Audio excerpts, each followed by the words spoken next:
ನನ್ನ ಸ್ನೇಹಿತರುಗಳು ಸಂಘಟನೆಗಾರರು ಹೋರಾಟ ಮಾಡ್ತಾ ಇದ್ದಾರೆ, ಬಂದ್ ಮಾಡ್ತೀವಿ ಅಂತ ಹೇಳ್ತಾ ಇದ್ದಾರೆ. ಪ್ರಜಾಪ್ರಭುತ್ವ ವ್ಯವಸ್ಥೆಯಲ್ಲಿ ಹೋರಾಟ ಎಲ್ಲರ ಹಕ್ಕು. ನಾವು ಯಾರು ಹೋರಾಟ ಕೂಡ ಬೇಡ ಅನ್ನೋದಿಲ್ಲ. ಆದರೆ ಹೋರಾಟಕ್ಕೆ ಹಿನ್ನೆಲೆ ಇರಬೇಕು. ಬರೀ ಮಾಧ್ಯಮದ ಒಂದು ಆಸ್ತಿ ಆಗಬಾರ್ದು. ಸಾರ್ವಜನಿಕ ಬದುಕಿನಲ್ಲಿ ನಾವು ಗಮನ ಇಟ್ಕೊಳ್ಬೇಕು. ಯಾರ ಆಸ್ತಿ ಪಾಸ್ತಿಗಳಿಗೆ ತೊಂದರೆ ಆಗೋದಾದ್ರೆ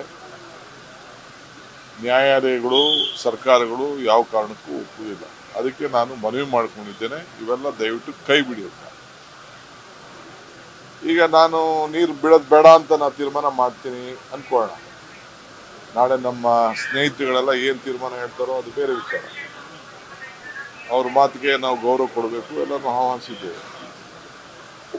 ಬಿಜೆಪಿಯ ಮಂತ್ರಿಗಳು ಮತ್ತು ಸಂಸತ್ ಸದಸ್ಯರು ಪಾಪ ದೆಹಲಿಯಲ್ಲಿ ಬಂದು ಸೆಂಟ್ರಲ್ ಮಿನಿಸ್ಟರ್ನ ಭೇಟಿ ಮಾಡಿ ಅವತ್ತಿನ ಪರಿಸ್ಥಿತಿಗೆ ಯಾವ ರೀತಿ ತೊಂದರೆ ಇತ್ತು ಅನ್ನೋದನ್ನು ಪಾಪ ಅವರು ಕೂಡ ಸಹಕಾರ ಕೊಟ್ಟಿದ್ದಾರೆ. ಪ್ರಹ್ಲಾದ್ ಜೋಶಿ ಅವರ ಮುಖಂಡತ್ವದಲ್ಲಿ ನಾನು ಶೆಟ್ಟರ್ ಅವ್ರಿಗೆ, ಬೊಮ್ಮಾಯಿಯವ್ರಿಗೆ, ಸಿದ್ದರಾಮಯ್ಯನವ್ರಿಗೆ ಎಲ್ಲರೂ ಕೂಡ ನಾನು ಏನು ವಾಸ್ತವಾಂಶ ಏನಿದೆ ಅಂತ ನಾನೆಲ್ಲ ತಿಳಿಸಿದ್ದೇನೆ. ಅವರು ಅವರ ಪ್ರಾಮಾಣಿಕವಾದ ಪ್ರಯತ್ನವನ್ನು ಅವ್ರು ಮಾಡಿದ್ದಾರೆ. ಆದರೆ ಸೆಂಟ್ರಲ್ ಅಥಾರಿಟಿ, ಮ್ಯಾನೇಜ್ಮೆಂಟ್ ಅಥಾರಿಟಿ ಅವ್ರಿಗೂ ಕೂಡ ಯಾವ್ದಾವ್ದು ಡ್ಯಾಮ್ಗಳಲ್ಲಿ ಎಷ್ಟೆಷ್ಟು ನೀರು ಬರ್ತಾ ಇದೆ ಅಂತ ಹೇಳಿ ಅವ್ರಿಗೆಲ್ಲ ಮಾಹಿತಿ ಇದೆ. ಯಾರನ್ನು ಮುಚ್ಚಿಟ್ಕೊಳ್ಳಿಕ್ಕೆ ಸಾಧ್ಯ ಇಲ್ಲ.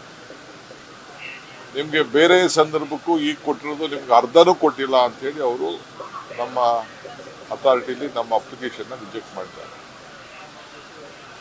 ಈಗ ನಾನು ಬಿಡುವುದಿಲ್ಲ ಅಂತ ನಾನಾಗಲಿ, ಯತೀಂದ್ರಾಗಲಿ, ಸಂಘಟನೆಗಾರರಾಗಲಿ ನಾವೆಲ್ಲ ಹೇಳಿದ್ರೆ ನೀರನ್ನ ಹಿಡ್ಕೊಳಕ್ಕೆ ನಮ್ಮ ಕೈಲಿ ಆಗುವುದಿಲ್ಲ.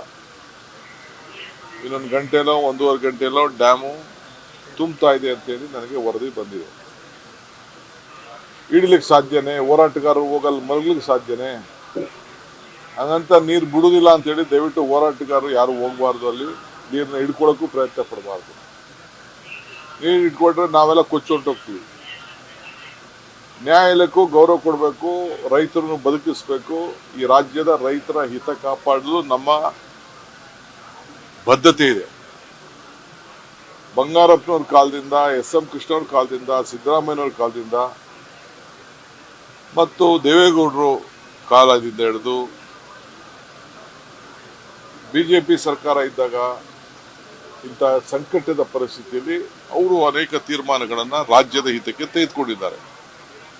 ನಾನು ಅವ್ರು ಮಾಡಿದ ಸರಿ ಇಲ್ಲ, ನಾವು ಮಾತ್ರ ಮಾಡಿದ ಸರಿ ಅಂತ ನಾನು ಹೇಳಲಿಕ್ಕೆ ನಾನು ತಯಾರಿಲ್ಲ. ಬಟ್ ಒಂದು ನಮಗೊಂದು ದೊಡ್ಡ ಜಯ ಸುಪ್ರೀಂ ಕೋರ್ಟ್ ಕೊಟ್ಟಿದೆ. ಆ ಸುಪ್ರೀಂ ಕೋರ್ಟ್ ಕೊಟ್ಟಂತ ಜಯದ ಹಿನ್ನೆಲೆಯಲ್ಲಿ ಮತ್ತು ಕೇಂದ್ರ ಸರ್ಕಾರ ಪಾರ್ಲಿಮೆಂಟ್ ಅಲ್ಲಿ ಉತ್ತರ ಕೊಡುವಂತ ಸಂದರ್ಭದಲ್ಲಿ ಕರ್ನಾಟಕಕ್ಕೆ ಮೇಕೆದಾಟು ಅನಿವಾರ್ಯತೆ ಏನಿದೆ, ಕಾನೂನು ಚೌಕಟ್ಟು ಏನಿದೆ, ಅವರ ಡ್ಯಾಮ್ ಅನ್ನ ಅವರ ಜಾಗದಲ್ಲಿ ಕಟ್ಕೊಳ್ಳಿಕ್ಕೆ ಕಾನೂನಲ್ಲಿ ಏನು ರೂಪಗೊಂಡಿದೆ ಅನ್ನೋದನ್ನು ಕೂಡ ಬಹಳ